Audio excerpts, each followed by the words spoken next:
Bienvenue dans cette vidéo qui parle de l'histoire des World Calice. Je m'étais arrêté à la bataille des World Calice contre les Mekk-Knights devenus des chevaliers du cauchemar à cause de Eve, qui a été corrompue par Lee et qui est donc devenue Evely, et qui après a retrouvé la raison et s'est donné un coup d'épée pour ne plus être sous l'emprise de la fée démoniaque. Donc notre histoire reprend quelques années après la bataille entre les Crawlers et les World Calice a laissé place à un champ de ruines. Tout est désert, la vie est en ruine. Il ne reste plus aucun Crawler. Aucun, non, car un petit Crawler rouge a réussi à s'enfuir. Ne sachant où aller, il parcourt les marais et finit par tomber sur nos amis, qui eux sont en train de fouiller le marais pour trouver le prochain héritage du monde. Comme ils ont accumulé une grande puissance durant cette année, ils sont devenus plus puissants et sont maintenant devenus Croissédia. Avron, qui a gagné de grands pouvoirs, a réussi à communiquer avec le petit Crawler rouge. Le petit Crawler rouge lui explique son histoire et notre héros a pitié du petit Crawler.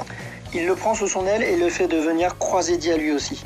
En échange, le petit Crawler rouge explique à notre héros qu'une tour, la tour de Babel, est connectée à un autre héritage du monde. Le sceptre de l'héritage du monde qui se trouve en orbite sur la Terre et qui est lié par un puissant pouvoir à la tour de Babel. Mais en même temps, Ningirsu, qui n'arrive pas à faire le deuil de sa sœur, apprend que des scientifiques ont le pouvoir de fabriquer des Mekk-Knights. Ils ont d'ailleurs fabriqué un nouveau prototype de Mekk-Knight appelé le Morning Star, car ils avaient gardé les plans pendant la capture de Eve de l'arme de Eve. Malheureusement, les scientifiques perdirent le contrôle du Mekk-Knight, qui partit dévaster la ville. Ningirsu partit alors en direction de la tour de Babel, et arrivé là-bas, il expliqua aux scientifiques son histoire.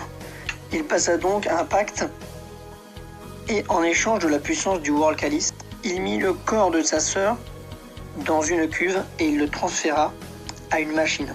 Le corps de sa sœur n'exista plus, mais son esprit fut transféré dans une machine appelée dès lors Olphegod Galatea, plus connu chez nous sous le nom Galatea l'androïde Orcus. Mais Ningirsu sait qu'il n'a pas la puissance nécessaire pour réaliser complètement son rêve de revoir sa sœur. Il lui faut la puissance des autres héritages du monde. Il décide donc de se créer pour lui aussi une armure de ferraille qui le protégera et s'appellera alors Longirisu. Il se fabrique aussi une armée de servants dont chacun pourra affronter un Croissédia. Comme sa sœur adorait la musique, il décide de lui donner un dernier hommage en l'écrivant de manière musicale. Tel Orcus, horreur de la harpe, créé pour combattre le Draco Croissédia, Orcus, squelette de cymbale, Orcus de bombardement de cuivre. Quelques jours après cela, Avron arriva à la tour de Babel, sous son nouveau nom, Maximus Croissédia.